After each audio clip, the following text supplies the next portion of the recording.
Hey guys, I have this furnace here that's not working, and basically the blower motor is not working. So the first thing I did was take out the capacitor and tested it.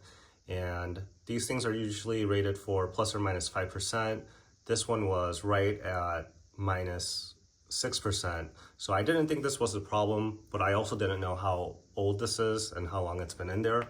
And I had a matching capacitor on hand anyway, so I replaced it because that would be the easiest fix for this. But once I put that in and turned on the system, the furnace still wasn't turning on. Even with the new capacitor, the motor wasn't spinning and it was making a buzzing noise. So I'm pretty sure the motor's shot and it needs to be replaced. But I'll show you another way to diagnose a bad motor. Go over to the thermostat and turn the heat off.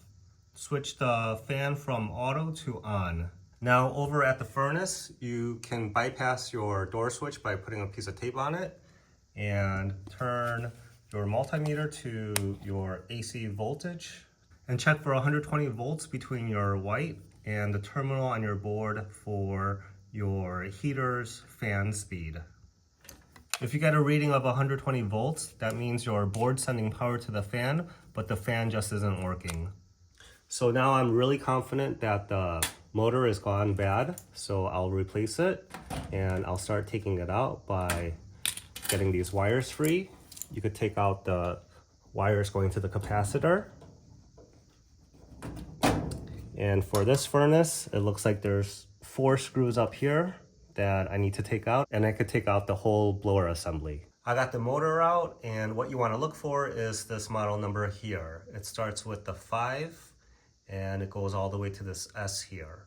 So that's the model number you want to get. You want to make sure you got the same exact model. Unfortunately, they don't make this anymore, so if you find a brand new motor, it's going to be really expensive.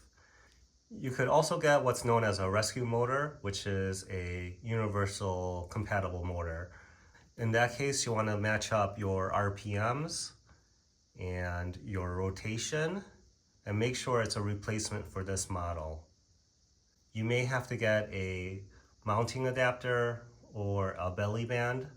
What I'm going to do is I'm going to look for a used motor with the same exact number and just use that.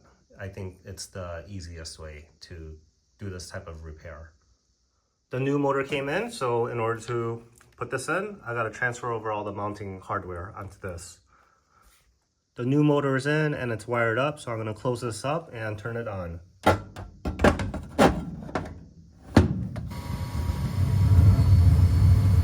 So I just turned the heat on at the thermostat, so we have to wait for the draft conducer to turn on, make sure it's on. Then we'll wait for the gas valve, and then we'll wait for flame, and then we'll wait for proof of flame. And then in about 30 seconds, the fan should turn on.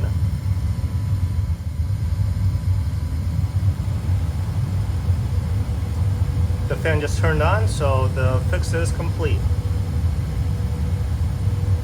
If you watched my video this whole way through, then hopefully it helped you out. If you could, please hit that like button and subscribe. Thanks for watching.